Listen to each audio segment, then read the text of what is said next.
কারণ হচ্ছে একটাই, এই মুহূর্তে বিএনপি একমাত্র দল, একমাত্র রাজনৈতিক দল যাদের অভিজ্ঞতা আছে দেশ সঠিকভাবে পরিচালনা করার। ভালো আছেন আপনারা? আলহামদুলিল্লাহ। এখন প্রিয় এলাকাবাসী, আজকে আমরা এখানে সকলে একত্রিত হয়েছি এই যে 12 তারিখে যে নির্বাচন, এই নির্বাচন উপলক্ষে এই জনসভা, সেজন্যই আমরা আজ এখানে একত্রিত হয়েছি। এই যে নির্বাচন, এই নির্বাচন অর্থাৎ কি? অর্থাৎ আপনার রাজনৈতিক অধিকার আপনি প্রয়োগ করবেন, কিন্তু গত 16 বছর ধরে এই অধিকার বাংলাদেশের মানুষের কাছ থেকে কেড়ে নেওয়া হয়েছিল। গত 16 বছর ধরে দেশে তথাকথিত কয়েকটি নির্বাচন অনুষ্ঠিত হয়েছে, কিন্তু আপনারা কি সেই নির্বাচনে ভোট দিতে পেরেছিলেন? পারেননি আপনারা। এখন প্রিয় ভাই বোনেরা, এই যে সামনে যে নির্বাচন হবে, আপনারা কি মনে করেন আপনারা ভোট দিতে পারবেন? পারবেন ইনশাআল্লাহ। বহু মানুষ গত 16 বছরে প্রাণ দিয়েছে, বহু মানুষ গত 16 বছরে গুম খুন হত্যার শিকার হয়েছে, বহু মানুষ গত 16 বছরে বিভিন্নভাবে নির্যাতনের শিকার হয়েছে, পঙ্গুত্ব বরণ করেছে। বিশেষ করে যে স্বৈরাচার পালিয়ে গিয়েছে জনগণের গণ অভ্যুত্থানে, সেই 2024 সালের জুলাই আগস্ট মাসে সেই স্বৈরাচার ক্ষমতা ধরে রাখার জন্য 1400 মানুষকে হত্যা করেছে, 20,000-এর মতন মানুষকে তারা বিভিন্নভাবে আহত করেছে, হাজারের উপরে মানুষ অন্ধত্ব বরণ করেছে। এবং আজ আমাদের এখানে সেই সামনে জুলাই শহীদদের পরিবার, জুলাই আহত যোদ্ধারা আমাদের সামনে বসে আছে। আমরা একটি রাজনৈতিক দল, আমাদের দলের নাম বাংলাদেশ জাতীয়তাবাদী দল, বাংলাদেশের মানুষ যাকে বিএনপি হিসাবে চেনে। প্রিয় ভাই বোনেরা, আমাদের দলের মার্কা কি? ধানের শীষ। এই ধানের শীষ, এই ধানের শীষ বাংলাদেশের মানুষের জন্য কতগুলো পরিকল্পনা গ্রহণ করেছে, যে আগামী দিন এই 12 তারিখে আপনারা ধানের শীষকে জয়যুক্ত করলে পরে ইনশাল্লাহ আল্লাহর রহমতে 13 তারিখে বিএনপি সরকার গঠনে সক্ষম হলে পরে এই ধানের শীষ এই দেশের মানুষের ভাগ্যের কিছু পরিবর্তনের জন্য কতগুলো পরিকল্পনা গ্রহণ করেছে। একটি রাজনৈতিক দল হিসাবে, একটি নির্বাচনী জনসভা হিসাবে আজ আমি হয়তো এখানে দাঁড়িয়ে আমাদের রাজনৈতিক প্রতিপক্ষ সম্পর্কে অনেক কথা আপনাদের সামনে বলতে পারতাম, কিন্তু আমি যদি তাদের গীবত গাই, তাদের সম্পর্কে যদি কথা বলি, আপনাদের কি তাতে কোনো উপকার হবে? মানুষের কোনো উপকার হবে না, এলাকার মানুষের কোনো উপকার হবে না, দেশের মানুষের কোনো উপকার হবে না। আমরা যদি এই মা বোনদেরকে দেশের ভাগ্যের পরিবর্তনের, উন্নয়নের রাজনীতির সাথে যদি সম্পৃক্ত না করি, তাহলে কোনোভাবেই দেশের ভাগ্যের পরিবর্তন করা সম্ভব না। দেশনেত্রী বেগম খালেদা জিয়া যখন দেশ পরিচালনার দায়িত্বে ছিলেন, এই দেশের নারীদেরকে শিক্ষিত করার জন্য উনি মেয়েদের শিক্ষা ব্যবস্থা প্রথম ক্লাস থেকে ক্লাস 1 থেকে শুরু করে ক্লাস 12 পর্যন্ত উনি বিনামূল্যের ব্যবস্থা করেছিলেন। সেই বোনেরা, সেই মেয়েরা আর শিক্ষিত হয়েছে, এবং সে কারণেই আমরা সিদ্ধান্ত গ্রহণ করেছি যে বাংলাদেশে আগামীতে বিএনপি সরকার গঠন করলে পরে আমরা ধীরে ধীরে প্রত্যেকটি খেটে খাওয়া মানুষের কাছে, প্রত্যেকটি খেটে খাওয়া গৃহিণী, পরিবারের গৃহিণীর কাছে, মায়ের কাছে আমরা ফ্যামিলি কার্ড পৌঁছে দিতে চাই। যে ফ্যামিলি কার্ডের মাধ্যমে প্রত্যেকটি পরিবার প্রতি মাসে সরকারের পক্ষ থেকে একটি সহযোগিতা পাবে, এবং ধীরে ধীরে এই সহযোগিতার মাধ্যমে সেই পরিবারটি আস্তে আস্তে স্বাবলম্বী হবে। একটি একটি করে পরিবার স্বাবলম্বী হবে, আস্তে আস্তে শত পরিবার, হাজার পরিবার, লক্ষ পরিবার, কোটি পরিবার ইনশাল্লাহ একদিন স্বাবলম্বী হয়ে উঠে দাঁড়াবে। পরিবার যখন স্বাবলম্বী হবে, গ্রাম স্বাবলম্বী হবে, উপজেলা স্বাবলম্বী হবে, জেলা স্বাবলম্বী হবে, বিভাগ স্বাবলম্বী হবে, এবং পরিশেষে বাংলাদেশ স্বাবলম্বী হয়ে উঠবে। প্রিয় ভাই বোনেরা, আমরা সিদ্ধান্ত গ্রহণ করেছি যে আমরা সরকার গঠনে, ইনশাল্লাহ সরকার গঠনে সক্ষম হলে পরে আমরা বাংলাদেশের সকল কৃষক ভাইয়ের কাছে কৃষক কার্ড নামে একটি কার্ড পৌঁছে দিতে চাই। প্রিয় ভাই বোনেরা, যার মাধ্যমে কৃষক ভাইরা সরকারের পক্ষ থেকে কৃষক ভাইদের জন্য যে সকল সুযোগ সুবিধা থাকবে, বিনামূল্যে বীজ, বিনামূল্যে সার, বিনামূল্যে কীটনাশক ওষুধ সরাসরি আমরা কৃষক ভাইদের কাছে পৌঁছে দেব। শুধু তাই নয়, শুধু তাই নয় প্রিয় ভাই বোনেরা, আমরা সিদ্ধান্ত গ্রহণ করেছি যে এই মুহূর্তে বাংলাদেশে, সারা বাংলাদেশে যত কৃষক আছে তার মধ্যে যাদের 10,000 টাকা পর্যন্ত কৃষি ঋণ আছে, আমরা সেই কৃষি ঋণ সুদ সহ ইনশাআল্লাহ আমরা মওকুফ করার ব্যবস্থা করব। আমরা বিএনপি পরিকল্পনা করে সিদ্ধান্ত গ্রহণ করেছি এই বাংলাদেশের তরুণ যুবকদেরকে, এই বাংলাদেশের তরুণদেরকে, এই ছেলে হোক মেয়ে হোক, তাদেরকে আমরা ভোকেশনাল শিক্ষা দিব, তাদেরকে আমরা আইটি শিক্ষা দিব, তাদেরকে আমরা বিভিন্ন টেকনিক্যাল শিক্ষা দিব এবং শিক্ষা দেওয়ার মাধ্যমে আমাদের তরুণ সমাজকে আমরা দক্ষ মানুষ হিসেবে, দক্ষ কারিগর, দক্ষ শ্রমিক হিসেবে আমরা তাদেরকে গড়ে তুলতে চাই। এবং এই গড়ে তোলার মাধ্যমে তারা দেশে যেরকম ব্যবসা বাণিজ্য, চাকরি বাকরির ব্যবস্থা করতে পারবে, ঠিক একইভাবে এই মানুষগুলো বিদেশেও কর্মসংস্থানের ব্যবস্থা করতে পারবে।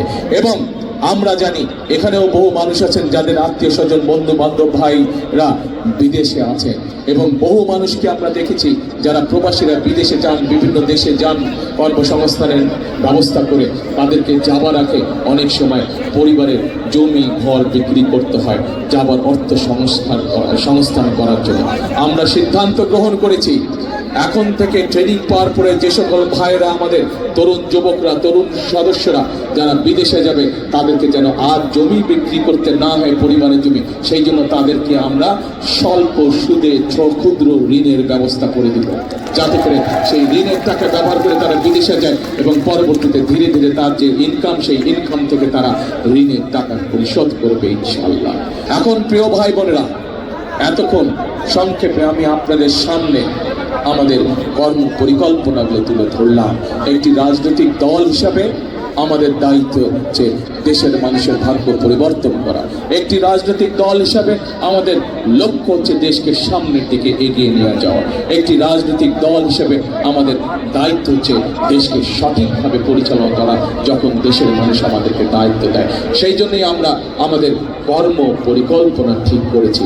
আপনাদেরকে আমি অনুরোধ করব, চিন্তা করে দেখুন, চিন্তা করে দেখুন, আপনারা চোখটা বন্ধ করে 1 মিনিটের জন্য চিন্তা করে দেখুন, এই মুহূর্তে যতগুলো রাজনৈতিক দল বাংলাদেশে আছে, বিএনপি ছাড়া আর কোনো রাজনৈতিক দল শিক্ষা সংক্রান্ত হোক, যুবকদের কর্মসংস্থানের ব্যাপারে হোক, কৃষক ভাইদেরকে সহযোগিতার ব্যাপারে হোক, মা বোনদেরকে স্বাবলম্বী করার ব্যাপারে হোক, কর্মসংস্থানে যুবক ভাইদের কর্মসংস্থানের ব্যাপারে হোক, কোনো ব্যাপারে কোনো পরিকল্পনা দিতে তারা সক্ষম হয়েছে কিনা?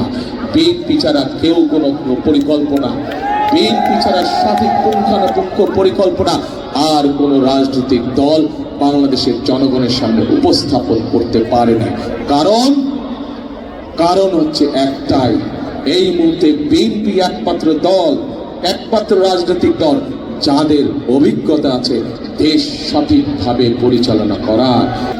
সেজন্যই আমরা আমাদের দলীয় ফোরামে সিদ্ধান্ত নিয়ে রেখেছি, ইনশাআল্লাহ 13 তারিখে বিএনপি সরকার গঠনে সক্ষম হলে, 12 তারিখে নির্বাচনের পরে 13 তারিখে ইনশাআল্লাহ বিএনপি সরকার গঠন সক্ষম হলে সবচাইতে বেশি যেই জোরটি আমরা দিব সেটি হচ্ছে বাংলাদেশের মানুষের জন্য আইন শৃঙ্খলার ব্যবস্থা করা এবং রাস্তাঘাটের অবস্থা সবচাইতে নিরাপদ করা, মানুষ যাতে নির্বিঘ্নে নিরাপত্তার সাথে চলাফেরা করতে পারে। কারণ আমরা জানি, যেহেতু বিএনপির একমাত্র অভিজ্ঞতা আছে দেশ পরিচালনা করা, কোনো কর্মসূচি সফল করা সম্ভব না, কর্মসূচি জনগণের কাছে সুফল পৌঁছে দেওয়া সম্ভব না যতক্ষণ পর্যন্ত দেশের আইন শৃঙ্খলাকে কঠোর হস্তে দমন করা না যায়, যতক্ষণ পর্যন্ত দেশের আইন শৃঙ্খলাকে কঠোর হাতে নিয়ন্ত্রণ করা না যায়, ততক্ষণ পর্যন্ত কোনো পরিকল্পনায় সুফল বয়ে আনবে না।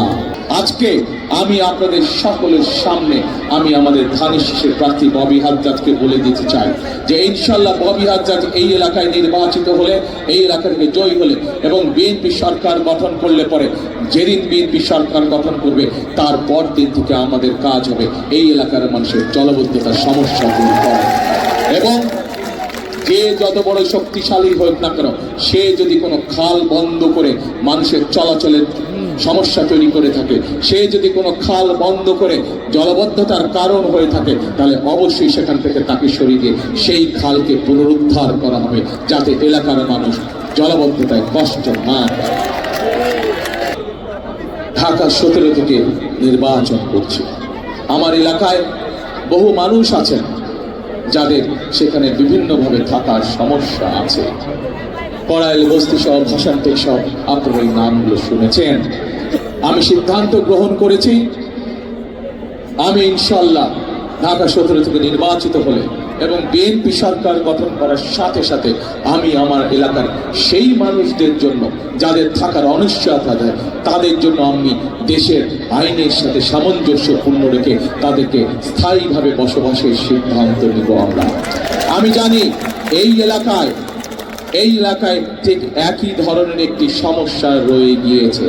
আজ আপনাদের সকলের সামনে আমি বলতে চাই, ইনশাল্লাহ 12 তারিখে ববি হাজ্জাদ নির্বাচিত হওয়ার পরে 13 তারিখে ইনশাল্লাহ বিএনপি সরকার গঠন করার পরে এই এলাকায় ঠিক একই ধরনের মানুষ যারা আছে তাদের এই থাকার সমস্যা যত দ্রুত সম্ভব ইনশাল্লাহ আমরা সমাধান করব।